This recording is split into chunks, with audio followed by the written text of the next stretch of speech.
Hello children, very good morning. In this session I am going to analyze few important questions that are repeated in the annual examination, how to score more marks and how to get the minimum qualifying mark, that is 14 marks is the qualifying mark, but how to get minimum 20 marks in the annual examination. On what points we have to concentrate, మనం ఏ అంశాల మీద మనం concentrate చేస్తే మనం minimum 20 మార్కులు తెచ్చుకోవచ్చు. మనం science అనగానే ప్రయోగాలు ఫస్ట్ మనకు గుర్తొస్తాయి. సో ప్రయోగానికి సంబంధించినటువంటి అకాడమిక్ స్టాండర్డ్ 3కి 9 మార్కులు ఇవ్వడం జరిగింది. సో ఆ 9 మార్కుల్లో కూడా 6 ఏమో ఎస్ఏ టైప్, అంటే 6 మార్క్స్ ఏమో 1 question from section 3. Next 1 question 2 marks question section 2, 1 beat. Okay, altogether 9 marks. So how to get these 9 marks, 9 out of 9, how to get, what are the important lab activities అనేది మనము చూసుకున్నాం. Before going to that let us analyse the paper. మనకి గతంలో కూడా మీకు analyse చేయడం జరిగింది. Academic standard 1 conceptual understanding కి సంబంధించి 18 మార్కులు ఇవ్వడం జరిగింది. ప్రయోగాలు అకాడమిక్ స్టాండర్డ్ 3 9 మార్కులు ఇవ్వడం జరిగింది. పటాలకు సంబంధించి అకాడమిక్ స్టాండర్డ్ 5 కి సంబంధించి 7 మార్క్స్ ఇవ్వడం జరిగింది. నిత్య జీవిత వినియోగం అకాడమిక్ స్టాండర్డ్ 6 మార్క్స్ ఇవ్వడం జరిగింది. సమాచార నైపుణ్యాలు అకాడమిక్ స్టాండర్డ్ 4కి 4 మార్క్స్ ఇవ్వడం జరిగింది. తర్వాత అకాడమిక్ స్టాండర్డ్ 2 మీరు చూడండి, ఫస్ట్ సెక్షన్ మొత్తం మీరు రాయాల్సినటువంటి క్వశ్చన్స్ ఏంటంటే, ఫస్ట్ సెక్షన్ లో 2 మార్క్స్ క్వశ్చన్స్ 3 రాయాలి, 4 మార్క్స్ క్వశ్చన్స్ 3 రాయాలి, దేర్ ఈజ్ నో చాయిస్. తర్వాత 6 మార్క్స్ క్వశ్చన్స్ 2 రాయాల్సి ఉంటుంది. మొత్తము 8 క్వశ్చన్స్ రాయాల్సి ఉంటుంది. తర్వాత 10 బిట్స్ రాయాల్సి ఉంటుంది. ఆ 10 బిట్స్ లో కూడా 8 బిట్స్ మనకి కాన్సెప్చువల్ అండర్స్టాండింగ్ డయాగ్రామ్ కి సంబంధించి ఇస్తాడు, ఒక బిట్ ఏమో ఎక్స్పెరిమెంటేషన్ కి సంబంధించింది ఇస్తాడు. సో మనం జాగ్రత్తగా చూసినట్టయితే మనం ల్యాబ్ యాక్టివిటీకి సంబంధించి 9కి 9 మార్కులు ఎలా తెచ్చుకోవచ్చు. ఎప్పుడన్నా గుర్తుపెట్టుకోండి, ల్యాబ్ యాక్టివిటీని మనం 3 అంశాలుగా మనం దాన్ని విడదీసుకోవాల్సి ఉంటుంది. ఒకటి 6 మార్క్స్, ఇంకొకటి 2 మార్క్స్, ఇంకొకటి 1 మార్క్ కింద మనము అనలైజ్ చేసుకోవాల్సి ఉంటుంది. 6 మార్క్స్ క్వశ్చన్ రాసేటప్పుడు ఎప్పుడైనా మనం గుర్తుపెట్టుకోవాల్సింది, first aim of the experiment రాయాల్సి ఉంటుంది. తర్వాత సెకండ్ వన్ మెటీరియల్స్ రిక్వైర్డ్ రాయాల్సి ఉంటుంది. థర్డ్ వన్ ప్రొసీజర్ రాయాల్సి ఉంటుంది. Fourth one observation and result రాయాల్సి ఉంటుంది. ఇవి రాసినట్టయితే మనకు ప్రొసీజర్ రాసి డయాగ్రామ్స్ ఇస్తే మనకి 4 మార్క్స్ కంపల్సరీ మనం తెచ్చుకోవచ్చు. తర్వాత 2 మార్కులు ఏమో అబ్జర్వేషన్ రాసినట్టయితే 2 మార్క్స్ ఇవ్వడం జరుగుతుంది. సో 6 మార్కులు మనం తెచ్చుకోవచ్చు.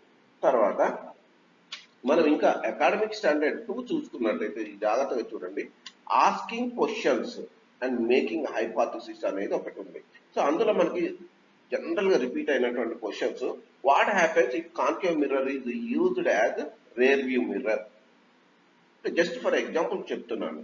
Okay, so what happens if concave mirror is used as the rear view mirror అనేటటువంటి ఒక క్వశ్చన్ ఉంది. అది దేనికి సంబంధించినటువంటిది? Hypothesis. So what happens if the spherical mirrors are not discovered or not invented. Okay, ఇటువంటి క్వశ్చన్స్ మనం చూసుకున్నట్టయితే మనం అది academic standard 2 asking questions making hypothesis కింద మనం తీసుకోవాల్సి ఉంటుంది. నెక్స్ట్ మనం జాగ్రత్తగా ఇప్పుడు మనం 9 మార్కులు ఎట్లా తెచ్చుకోవచ్చు, ఏ చాప్టర్ లో ఏమేమి ఉన్నాయి ఇంపార్టెంట్ అనేది మీకు వివరించడం జరుగుతుంది. ఇప్పుడు 9 మార్కులను మనం ఏ విధంగా సంపాదించవచ్చు అంటే, ఏ లెసన్ లో ఏమేమి ఉన్నాయి, ఇంపార్టెంట్ క్వశ్చన్స్ ఏమున్నాయి అనేది మనకు తెలిస్తే మనము ఈజీగా ఆన్సర్ చేయవచ్చు. ఎట్లా ఆన్సర్ చేయాలి ఆ క్వశ్చన్ కి, how to answer lab related questions. Here first lesson చూసుకున్నట్టయితే, ఇన్ ద ఫస్ట్ లెసన్ అందులో మనకు ఉన్నటువంటిది 2 క్వశ్చన్స్ ఉన్నాయి ల్యాబ్ రిలేటెడ్ రాగలిగినటువంటి 6 మార్క్స్ క్వశ్చన్స్. ఒకటి reflection of light at curved surfaces. First lesson లో how will you find the focal length of a concave mirror. గుర్తుపెట్టుకోండి, మనకి ఎప్పుడైనా సరే whenever SA type question for 6 marks lab activity is given means you have to write 4 things. First one is the aim. You have to write the aim of the experiment. See here the aim is to find the focal length of the concave mirror. Second one, materials required or apparatus required. The third one is procedure. You have to mention the procedure. The last one is the result. Okay, result. If any precautions are there, you have to mention the precautions also. So these are the 4 things you have to keep in mind while answering the 6 marks questions. 6 మార్కుల ప్రశ్నలు రాసేటప్పుడు compulsory aim ఆ ప్రయోగం యొక్క లక్ష్యం రాయాలి, ఏ పరికరాలు ఉపయోగిస్తున్న రాయాలి, ప్రయోగ విధానము రాయాలి, తర్వాత రిజల్ట్ ఫలితం ఏందనేది కూడా కంపల్సరీ రాయాలి. సో అలా రాసినట్టయితే మనకు 6కు 6 మార్కులు సాధించుకోవచ్చు. తర్వాత అదే విధంగా ల్యాబ్ రిలేటెడ్ సంబంధించేసి 2 మార్క్స్ క్వశ్చన్ కూడా ఒకటి వస్తుంది. 2 మార్క్స్ క్వశ్చన్స్ అంటే మనకి ఏంటి, జనరల్ గా 2 మార్క్స్ క్వశ్చన్స్ ఎప్పుడు అడిగినా కూడా మెటీరియల్స్ అడుగుతాడు, తర్వాత నెక్స్ట్ వన్ రిక్వైర్డ్ మెటీరియల్ అడుగుతాడు, నెక్స్ట్ రిజల్ట్ అడుగుతాడు, నెక్స్ట్ అబ్జర్వేషన్ అడిగేటటువంటి ఛాన్స్ ఉంది. జనరల్ గత ఎగ్జామ్ పేపర్స్ చూసినట్టయితే ఆయిస్టర్డ్ ఎక్స్పెరిమెంట్ కి సంబంధించి కావాల్సినటువంటి మెటీరియల్స్ అడగడం జరిగింది, సాలినాయిడ్ కి సంబంధించినటువంటి ఎక్స్పెరిమెంట్ కి సంబంధించి మెటీరియల్స్ అడగడం జరిగింది. సో అట్లా మెటీరియల్, తర్వాత అబ్జర్వేషన్, తర్వాత రిజల్ట్, సో వీటి నుంచి కంపల్సరీ 2 మార్క్స్ క్వశ్చన్స్ వచ్చేటటువంటి అవకాశం ఉంటుంది. నెక్స్ట్ వన్ అదే విధంగా ఇక్కడ మనం చూడండి ఇంకొక క్వశ్చన్ ఇందులో ఫస్ట్ లెసన్ లో write and experimental method in measuring the distance of object and image using concave mirror and write your observations అన్నారు. ఇది 6 మార్క్స్ రాగలిగినటువంటి క్వశ్చన్. కాబట్టి దీన్ని మనం మంచిగా ప్రిపేర్ అయితే సరిపోతుంది. మనం ఆల్రెడీ చదివి ఉన్నాం కాబట్టి ఒకసారి ఇంపార్టెంట్ క్వశ్చన్స్ వాటిని ఏ విధంగా రాయాలని మాత్రమే మీకు చెప్పడం జరుగుతుంది. తర్వాత అదే విధంగా సేమ్ టైప్ ఆఫ్ క్వశ్చన్ మనకి refraction of light at curved surfaces. Okay, వక్రతలాల వద్ద కాంతి వక్రీభవనం అనేటటువంటి లెసన్ లో కూడా how will you find the focal length అనేటటువంటిది ఒకటి ఉంది. Write the nature of the images due to convex lens. ఆ క్వశ్చన్ మంచిగా ప్రిపేర్ అయినట్లయితే మనము 9 మార్క్స్ తెచ్చుకునేట అంటే 6 మార్క్స్ కంపల్సరీ తెచ్చుకోవచ్చు. తర్వాత షార్ట్ ఆన్సర్స్ లో కూడా 2 మార్క్స్ క్వశ్చన్స్ రావచ్చు, తర్వాత బిట్లో కూడా రావచ్చు. బిట్లలో ఒక్కొక్కసారి ఏంటంటే ఇన్కంప్లీట్ ఇస్తాడు డయాగ్రామ్, అంటే a ray travelling parallel to the principal axis, complete the diagram అంటే మనం ఏం చేయాలి, రిఫ్రాక్ట్ అయిన తర్వాత ఫోకస్ గుండా పోతుంది, రిఫ్లెక్షన్ అయిన తర్వాత కూడా ఫోకస్ గుండా పోతుంది. అది మనం గుర్తుపెట్టుకోవాల్సినటువంటి ఇన్కంప్లీట్ డయాగ్రామ్ కూడా ఇచ్చి బిట్లలో ఇచ్చేటటువంటి అవకాశం ఉంటుంది. Third lesson acids, bases and salt lesson తీసుకున్నట్టయితే మనకు అందులో ఉన్నటువంటి ఇంపార్టెంట్ ల్యాబ్ యాక్టివిటీస్ చూసుకున్నప్పుడు action of acids on carbonates and bicarbonates. So diagram పరంగా important, at the same time experimental పరంగా కూడా ఇంపార్టెంట్. సో మీకు ఆల్రెడీ చెప్పడం జరిగింది, ఒక 6 మార్క్స్ క్వశ్చన్స్ ఇచ్చినప్పుడు మనం ఎప్పుడు కూడా ఎయిమ్ రాయాల్సి ఉంటుంది, మెటీరియల్స్ రిక్వైర్డ్ రాయాల్సి ఉంటుంది, ప్రొసీజర్ రాయాల్సి ఉంటుంది, అబ్జర్వేషన్ రాయాల్సి ఉంటుంది, రిజల్ట్ రాయాల్సి ఉంటుంది. సో 6 మార్క్స్ క్వశ్చన్ ఎప్పుడైనా గుర్తుపెట్టుకోండి, మనము డయాగ్రామ్ వేయాలి, కంపల్సరీ డయాగ్రామ్ వేయాలి, తర్వాత ప్రొసీజర్ రాయాలి, కంపల్సరీ ప్రొసీజర్ రాయాల్సి ఉంటుంది, మెటీరియల్ రిక్వైర్డ్ రాయాలి. కాబట్టి 6 మార్క్స్ ఉన్నప్పుడు కంపల్సరీ మనం డయాగ్రామ్ తో పాటు ప్రొసీజర్ కంప్లీట్ గా రాయాల్సి ఉంటుంది. అలా రాస్తే ప్రొసీజర్ రాసినందుకు 4 మార్కులు ఉంటాయి, మిగతా రాసినందుకు 2 మార్కులు ఉండడం జరుగుతుంది. కాబట్టి మనం డయాగ్రామ్స్ కూడా మంచిగా ప్రాక్టీస్ చేసుకున్నట్టయితే డయాగ్రామ్ రిలేటెడ్ క్వశ్చన్ ఆన్సర్ చేయవచ్చు, at the same time lab related question కూడా ఆన్సర్ చేయవచ్చు. సో యాసిడ్స్ బేసిస్ లో ఇది ఒక important question, number of times repeat అయినటువంటిది. ఆమ్లాలు కార్బోనేట్లు, లోహ కార్బోనేట్లు బైకార్బోనేట్లతో చర్య జరిపి కార్బన్ డైఆక్సైడ్ వాయువును విడుదల చేస్తాయి అనే ప్రయోగానికి సంబంధించినటువంటి పరికరాలు, తర్వాత ప్రయోగ విధానము, తర్వాత ఈ అబ్జర్వేషన్, తర్వాత ఫలితాన్ని రాయమని అడగొచ్చు. కాబట్టి దానికి సంబంధించినటువంటి ఇది ఒక ఇంపార్టెంట్ క్వశ్చన్. అదే విధంగా అదే లెసన్ లో మనం ఆమ్లాలు, క్షారాలు, తర్వాత లవణాలు, యాసిడ్స్, బేసిస్ అండ్ సాల్ట్స్ లో చూసుకున్నట్టయితే reaction of acids with metals మనం గుర్తు పెట్టుకోవాల్సినటువంటిది same steps, aim, materials required, procedure, observation, result రాసేసి డయాగ్రామ్ వేయాలి. ఎందుకంటే డయాగ్రామ్ ఇచ్చేసి diagram whenever a diagram is given we have to remember one thing, we have to label the parts, that is very very important. So labeling the parts compulsory 2 marks ఉంటాయి, diagram ఇచ్చినందుకు 4 marks ఉంటాయి. కాబట్టి మనము compulsory diagrams కూడా practice చేయాలి. So ఇది మనకి ఇంకొక ఇంపార్టెంట్ క్వశ్చన్. సో ఆమ్లాలు లోహాలతో సంయోగం చెంది లోహాలతో చర్య జరిపి హైడ్రోజన్ వాయువును విడుదల చేస్తాయి అనే ప్రయోగానికి సంబంధించినటువంటి పరికరాల అమరికను చూపే పటము మరియు ప్రయోగ విధానాన్ని వివరించండి అంటే మనం ఈ విధంగా చేయాల్సి ఉంటుంది. నెక్స్ట్ వన్ ఇంకొక important, acid solutions only conduct electricity అనేటటువంటిది ఇంకొక ఎక్స్పెరిమెంట్ కూడా ఉంది. సో ఆ డయాగ్రామ్ చూసుకోవాలి, అట్ ద సేమ్ టైం ప్రయోగ విధానం చూసుకోవాలి, తర్వాత అబ్జర్వేషన్ చూసుకోవాలి, రిజల్ట్ చూసుకోవాలి. తర్వాత నెక్స్ట్ అందులోనే మనకి water of crystallization. What is meant by water of crystallization? దానికి సంబంధించినటువంటి ఒక ఎక్స్పెరిమెంట్ ఉంది. కాపర్ సల్ఫేట్ లవణాన్ని తీసుకొని వేడి చేసినట్లయితే అందులో ఉన్నటువంటి నీరంతా కూడా ఆవిరైపోయిన తర్వాత మనకి ఏమొస్తుంది, అక్కడ తెల్లటి స్ఫటికాలు ఉంటాయి. బ్లూ కలర్ లో ఉన్నటువంటి కాపర్ సల్ఫేట్ తెలుపు రంగులోకి మారుతాయి. ఆ ఎక్స్పెరిమెంట్ కూడా మనము మంచిగా చూసుకున్నట్లయితే మనము అన్ని మార్క్స్ అంటే 6 మార్క్స్ తెచ్చుకోవచ్చు. మెటీరియల్స్ ఇచ్చినా కూడా 2 మార్క్స్ తెచ్చుకోవచ్చు. సో బిట్ ఏదన్నా ఇచ్చినా కూడా 1 మార్క్ తెచ్చుకునేటటువంటి అవకాశం ఉంటుంది. నెక్స్ట్ 4th లెసన్ చూసుకున్నట్టయితే image formation with the convex lens for different positions of the object on the principal axis. ప్రధాన అక్షంపై వేరు వేరు స్థానాల్లో వస్తువును ఉంచినప్పుడు ఏర్పడేటటువంటి ప్రతిబింబ లక్షణాలని సంబంధించినటువంటి ఒక ప్రయోగాన్ని అడుగుతాడు.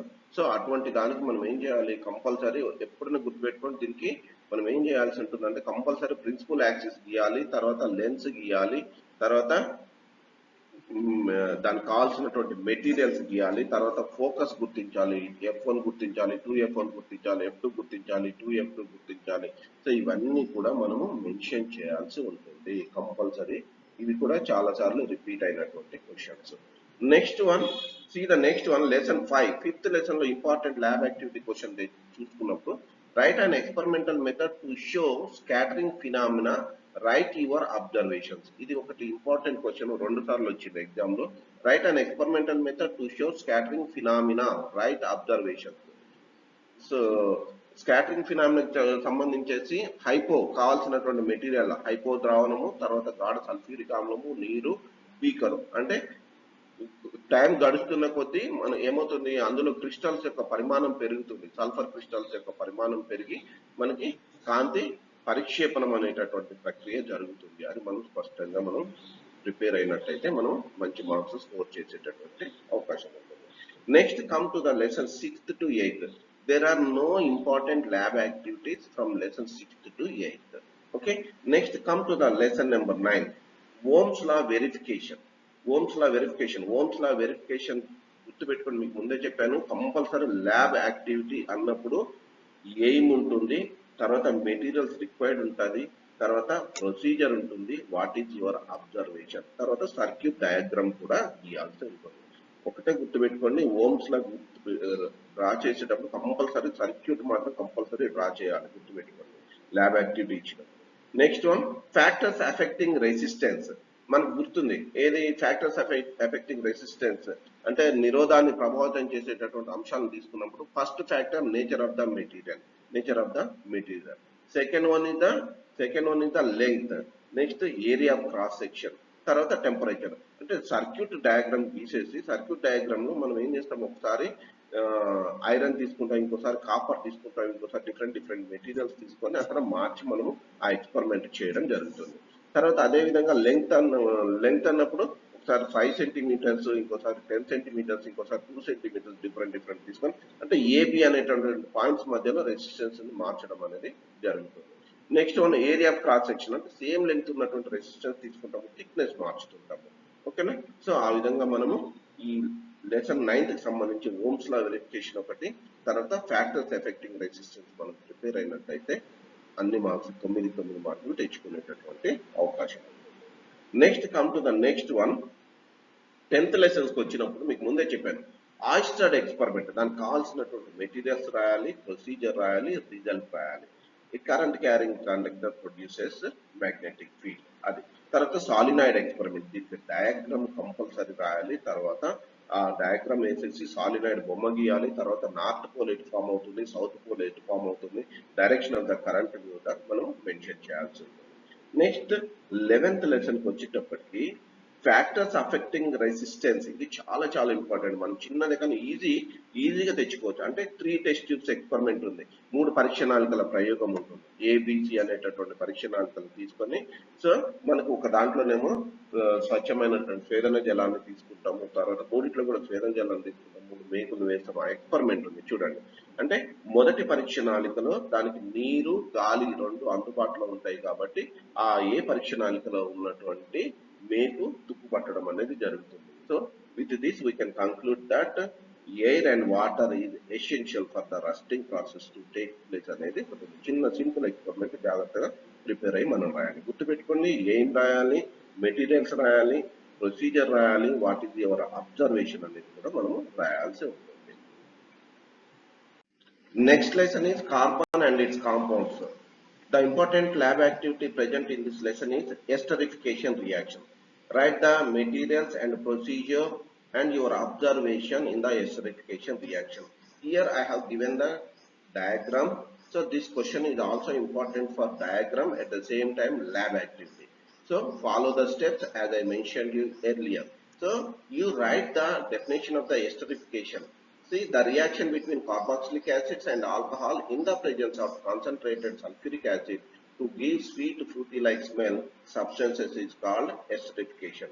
See, here concentrated sulfuric acid acts as the catalyst. You have to remember that one. It also acts as the dehydrating agent. It removes the water present in it. Are you clear about that one? So I wish you all good luck and success in the annual examination. So I hope you will get good marks in the examination. Please like my channel and subscribe and share to your friends.